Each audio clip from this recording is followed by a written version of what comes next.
Miarabantsika tsirairay avindray ohatra ty talata fa efatra ny volana febroary ity miarabanao isa-tokantrano tsirairay avy ihany koa izay manaraka ny fandraisana ny tenin'Andriamanitra eto. Loha andirantsika ny hamofonenan'io dia hivavaksika.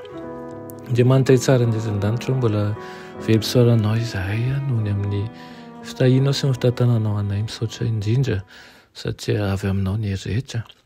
Ampio izahay mba andeha ampamatorana ary andray ny toromarika rehetra avy aminao. Aoka tompo ianao hiasa ny fiainana tsirairay avy. Aminaran'i Jesosy, amen. Lohatenin'ny mofonenantsika androany dia manao hoe ny tenin'Andriamanitra fa hifanafara tampony. Nalaina amin'ny Samuela voalohany toko 5:10 andiny 2:20 manao toy izao aminaran'i Jesosy.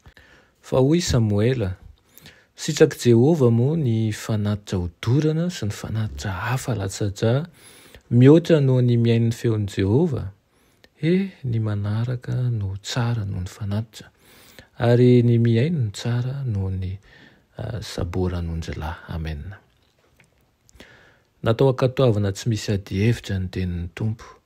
Zany ny tokony ho fahifanafara tampony eo amin'ny fiainantsika. Ny tsy nanaraka ny baikon'ny Tompo mazavy Saoly ary niezaka nampitony ny feon'ny fieritreretany tamin'ny nandreseny lahatra ny tenany fa eken'Andriamanitra ny fanatiny ka tsy ho tsarovana ny tsy fankatoavany.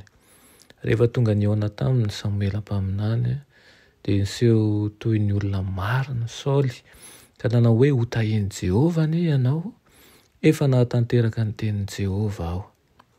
Fa hoy Samuela, inona nefa izany fibara hoeky ny ondra manosy ireny sofoka izany sy ny fimamana ny omby reko?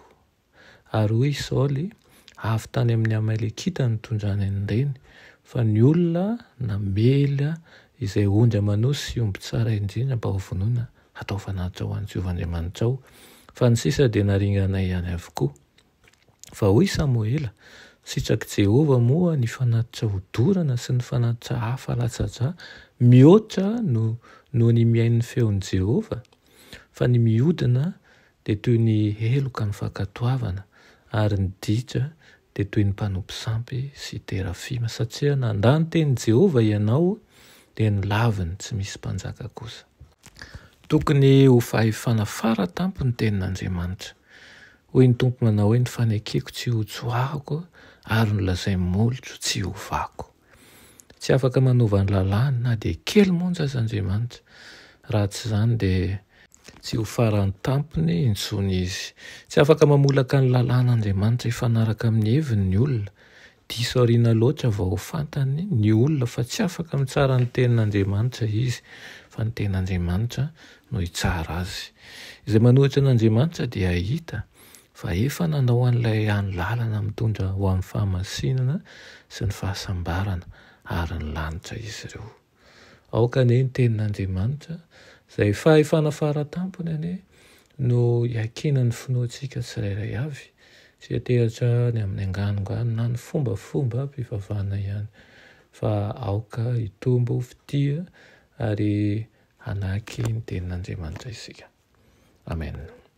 Andriamanitra tsara indresandanitra mbola misaotra anao izahay amin'izany teninao izany, dia meteza ianao mbola zava-tsoa ao anatinay indrindra ny fanetretena mba hahafahanay manaiky fa raha ny fihevitry ny sainay dia zava-poana.